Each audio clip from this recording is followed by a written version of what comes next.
Leopoldo II, Bruxelas, 9 de abril de 1835. Lequem, 17 de dezembro de 1909. Foi o segundo rei dos belgas de 1865 até a sua morte. Foi também príncipe da Bélgica, duque de Saxe, duque de Saxe-Coburgo e Gotha, duque de Brabante e soberano do Estado Livre do Congo, 1884 a 1908.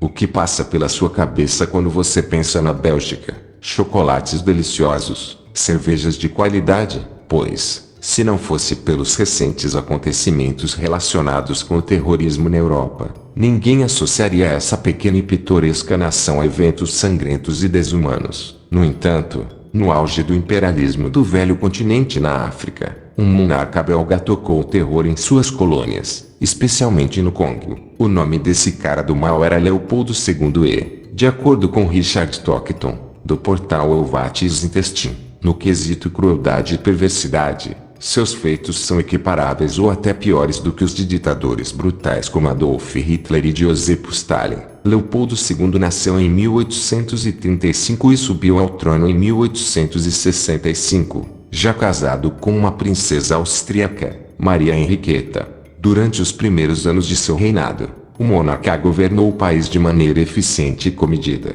tendo em vista o número de revoluções e reformas que pipocavam pela nação e culminaram na democratização da Bélgica décadas mais tarde. Entretanto, segundo Richard, Leopoldo tinha forte interesse em expandir seu império e, vendo como as demais potências europeias administravam suas economias, acreditava que a grandeza de um país estava diretamente ligada à quantidade de recursos que a nação poderia extrair de suas colônias. Assim, o desejo de aumentar seu domínio se transformou em obsessão, e Leopoldo começou a pôr seu plano em prática em 1866, quando tentou conseguir as Filipinas da Rainha Isabel II, da Espanha. Mas as negociações fracassaram quando a monarca espanhola foi derrubada do trono 2 anos mais tarde. Foi então que o rei belga voltou sua atenção para a África, mais precisamente para a Bacia do Congo. Isso porque, na época em que a Bacia do Congo se tornou uma colônia belga, essa região africana, cujo território era 76 vezes maior do que a Bélgica, também era uma das maiores áreas de cultivo no mundo, e contava com uma enorme abundância de recursos minerais. Mas Leopoldo não chegou até lá, e de cara, declarou que aquelas terras eram dele. O monarca foi bem mais ardiloso.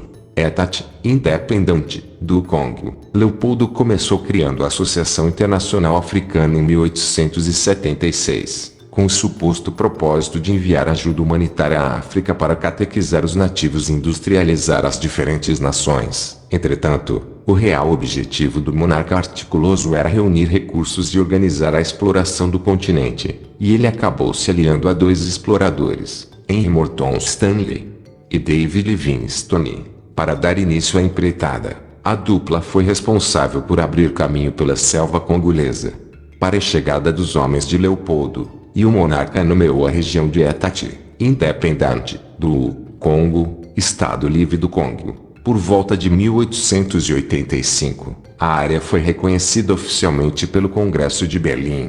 Entretanto, em vez de levar o progresso até o local, Leopoldo começou a tratar o território como seu reino privado. Alguns historiadores argumentam que o monarca belga, católico devoto, provavelmente tinha real intenção de converter os locais ao cristianismo. Contudo, milhares de congoleses acabaram sendo assassinados durante o processo, e os que restaram foram obrigados a trabalhar incessantemente na mineração de ouro, na caça de elefantes para obtenção de marfim e na derrubada da vegetação nativa para extração de borracha. Exploração desumana. Na verdade, mais do que uma colônia belga, o Congo se transformou em propriedade pessoal do rei, e toda a riqueza e os lucros obtidos com a exploração e comercialização dos recursos locais iam para os cofres de Leopoldo. De acordo com Richard, para estabelecer seu domínio, o monarca fez alianças com poderosos escrupulosos da região, e guerreou contra outros tantos, se tornando, eventualmente, o senhor absoluto de todo o território. Depois disso, Leopoldo estabeleceu a Force Publique, um grupo de mercenários responsável por garantir que suas ordens fossem respeitadas em toda a colônia. Além disso, o rei dividiu o território em diversos distritos administrados por líderes escolhidos por ele a dedo, e que contavam com poderes ditatoriais. Para manter tudo sob controle, cada um desses distritos tinha cotas específicas de recursos, como ouro, borracha, diamantes, marfim, etc. E os administradores recebiam comissões sobre os lucros como pagamento por seus serviços. Dessa forma, Leopoldo mantinha os administradores motivados a explorar cada vez mais tudo o que o Congo tinha para oferecer, incluindo a mão de obra dos nativos. Logo, os congoleses foram forçados a trabalhar até a morte em plantações e minas, sem falar que, para abrir espaço para extração de borracha, Leopoldo ordenou a desocupação de incontáveis vilarejos e a derrubada de áreas imensas de florestas. Os nativos também receberam cotas de produção, e quem não conseguisse bater sua meta de obtenção de ouro ou marfim, por exemplo, era castigado, geralmente com a amputação de mãos e pés. E mais, se o trabalhador que não cumprisse sua meta de produção conseguisse fugir antes de receber o castigo, ou precisasse das duas mãos e pés para continuar trabalhando. Nesse caso, quem tinha as mãos e os pés decepados eram a sua esposa e os seus filhos.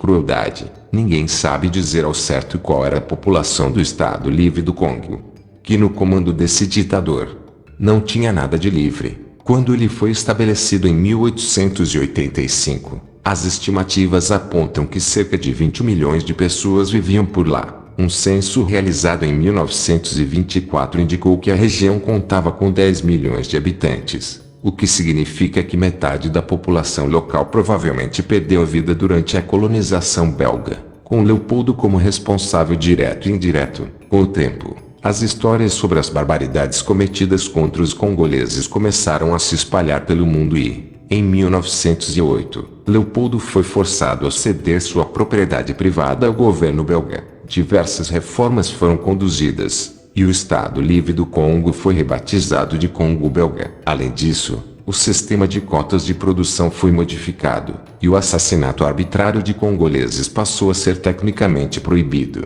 Entretanto, todo o dinheiro obtido com a exploração dos recursos do Congo continuou sendo enviado integralmente à Bélgica. Da mesma forma, os castigos e as mutilações seguiram sendo aplicados até a nação africana conquistar sua independência em 1971. Como resultado, até hoje o Congo sofre com as consequências do sistema estabelecido por Leopoldo II, já que a corrupção acabou ficando enraizada no poder. Para piorar, nos anos 90, o Congo foi arrasado pela Grande Guerra da África, que terminou em 2013 e resultou na morte de um número estimado em 6 milhões de pessoas. Sem falar que praticamente todos os recursos naturais do país continuam sendo explorados por nações estrangeiras, enquanto quase a totalidade da população vive em extremas condições de pobreza. Uma ironia, considerando que o Congo é o país com a maior riqueza em recursos naturais, por metro quadrado, do mundo. E que fim levou Leopoldo? Ele morreu pacificamente em 1909, no dia em que seu reinado completou 44 anos. E sabe o pior? O monarca na maioria das vezes é recordado por suas incríveis conquistas, e pelos belos edifícios que ele deixou como legado, e que foram construídos graças ao suor e ao sangue dos pobres congoleses. Triste, não é mesmo? A maioria das pessoas não ouviu falar dele, mas você deveria, quando você vê seu rosto, ou ouve seu nome Leopoldo. Todos deveriam sentir um enjoo, assim como quando você lê sobre Mussolini ou Hitler. Leopoldo matou mais de 10 milhões de pessoas no Congo. Seu nome é Rei Leopoldo II da Bélgica. Ele foi dono do Congo durante seu reinado como monarca constitucional da Bélgica. Após várias tentativas coloniais frustradas na Ásia e na África, ele se instalou no Congo. Ele o comprou e escravizou seu povo, transformando o país inteiro em sua plantação pessoal com escravos. Ele disfarçou suas transações comerciais como medidas filantrópicas e científicas sob o nome da Associação Internacional Africana. Ele usou o trabalho escravo para extrair recursos e serviços congoleses. Seu reinado foi mantido através de campos de trabalho, mutilações corporais, torturas, execuções e de seu próprio exército privado. A maioria de nós não é ensinada sobre ele na escola. Não ouvimos sobre ele na mídia. Ele não é parte da narrativa de opressão repetida amplamente. que inclui coisas como o Holocausto durante a Segunda Guerra Mundial. Ele é parte da longa história de colonialismo, imperialismo, escravidão e genocídio na África que se chocaria com a construção social da narrativa de supremacia branca em nossas escolas. Isso não se encaixa bem nos currículos escolares em uma sociedade capitalista. Fazer comentários fortemente racistas recebe, geralmente, um olhar de reprovação na sociedade educada. Mas não falar sobre genocídios na África cometidos por monarcas capitalistas europeus está tudo bem. Mark Twain escreveu uma sátira sobre Leopoldo chamada King Leopold's Soliloquy, A Defense of His Congo Holly, Solilóquio do Rei Leopoldo, uma defesa de seu mando no Congo, onde ele ridiculariza a defesa do rei sobre seu reinado de terror, principalmente através das próprias palavras de Leopoldo. É uma leitura simples de 49 páginas e Mark Twain é um autor popular nas escolas públicas americanas. Mas como acontece com a maioria dos autores politizados, nós geralmente lemos alguns de seus escritos menos políticos, ou os lemos sem aprender por que o autor os escreveu. A Revolução dos Bichos de Orwell, por exemplo, serve para reforçar a propaganda antissocialista americana, de que sociedades igualitárias estão fadadas a se tornar o seu oposto distópico. Mas Orwell era um revolucionário anticapitalista de outro tipo, um defensor da democracia operária desde baixo, e isso nunca é lembrado. Nós podemos ler sobre Huck Finn e Tom Sawyer, porém, King Leopold's Soliloquy não faz parte da lista de leituras. Isso não é por acidente. Listas de leituras são criadas por conselhos de educação para preparar estudantes a seguir ordens e suportar o tédio. Do ponto de vista do Departamento de Educação, os africanos não têm história. Quando se mata 10 milhões de africanos, não é chamado de Hitler. Quando aprendemos sobre a África, aprendemos sobre um Egito caricatural, também sobre a epidemia de HIV/AIDS, mas nunca é detalhado nos estudos as suas causas, sobre os efeitos superficiais do tráfico de escravos, e talvez sobre o apartheid sul-africano, cujos efeitos, nos ensinam, há muito estão superados. Nós também vemos muitas fotos de crianças famintas nos comerciais dos missionários cristãos. Nós vemos safaris em programas de animais, e vemos imagens de desertos em filmes, mas nós não aprendemos sobre a Grande Guerra Africana ou o reinado de terror de Leopoldo durante o genocídio congolês. Tampouco aprendemos sobre o que os Estados Unidos fizeram no Iraque e Afeganistão, matando milhões de pessoas através de bombas, sanções, doença e fome. Números de mortos são importantes, mas o governo dos Estados Unidos não conta as pessoas afegãs, iraquianas ou congolesas. Embora o genocídio congolês não esteja incluído na página Genocídios da História na Wikipédia, ela ainda menciona o Congo, o que é hoje chamado de República Democrática do Congo. É listado em referência à Segunda Guerra do Congo, também chamada de Guerra Mundial Africana e Grande Guerra da África, onde ambos os lados do conflito regional caçaram o povo Bambenga, um grupo étnico local, e os escravizaram e canibalizaram.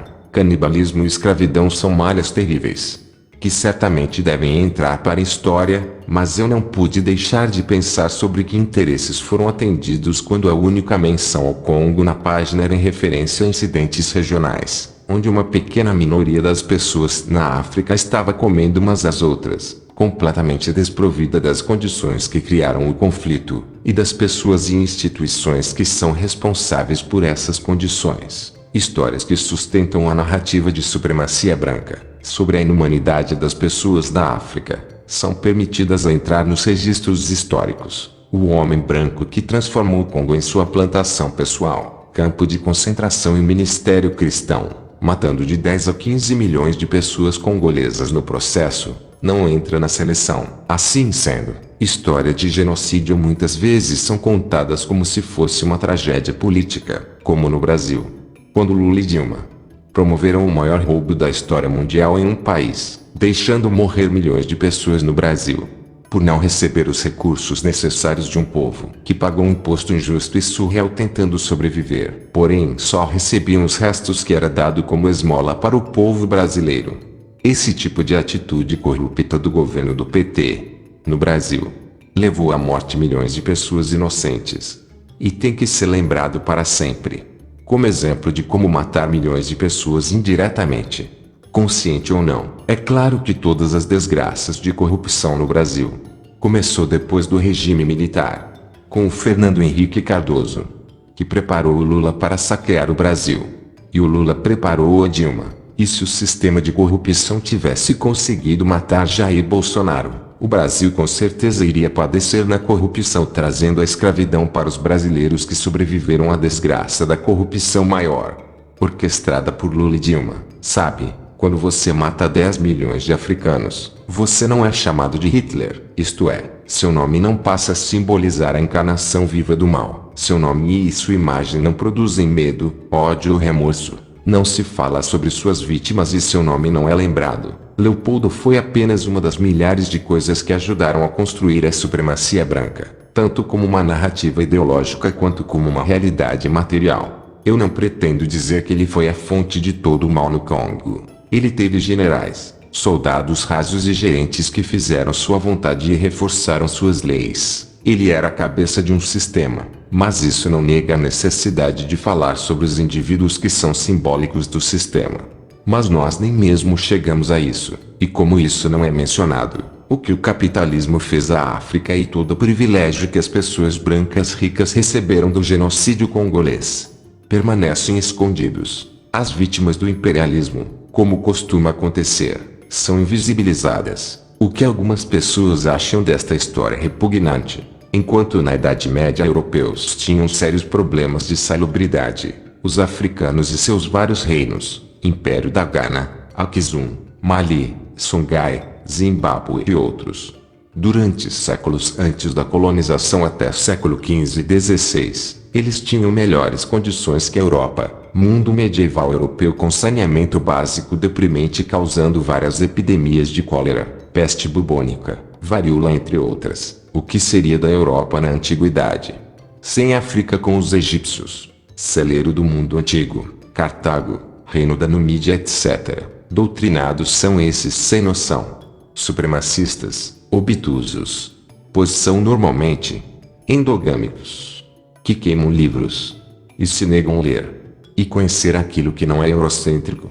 Os europeus se escravizavam internamente como os vikings, eslavos, trácios, romanos, macedônios e gregos. Realmente triste e muito chocante. E o pior é que os herdeiros políticos na África não tratam muito melhor o seu próprio povo. Assim como os argentinos não reconhecem legalmente como presidentes os ditadores, o povo belga deveria não reconhecer este rei como rei. Nunca evoluiremos se continuarmos tolerando qualquer homenagem a genocidas. Na verdade, não existia menção de africano e não africano. Existia milhares de grupos na África e muitos eram inimigos entre si. Quem alimentou o comércio de escravos foi a alta demanda dos europeus. Essa questão dos próprios africanos oprimirem uns aos outros tem a ver também com o domínio europeu. Quando você domina militarmente uma região, você pode se aliar com certos grupos em troca de algumas benesses, exigindo que esse grupo faça o trabalho sujo.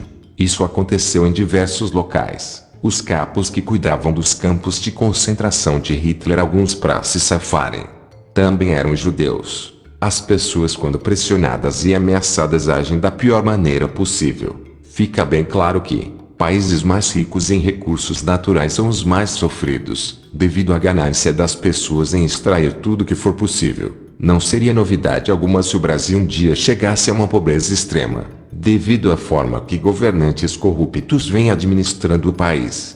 Deixe o seu comentário, para que esse alerta ganhe relevância, lembrando também que o seu like vai ajudar essa história a alcançar mais pessoas.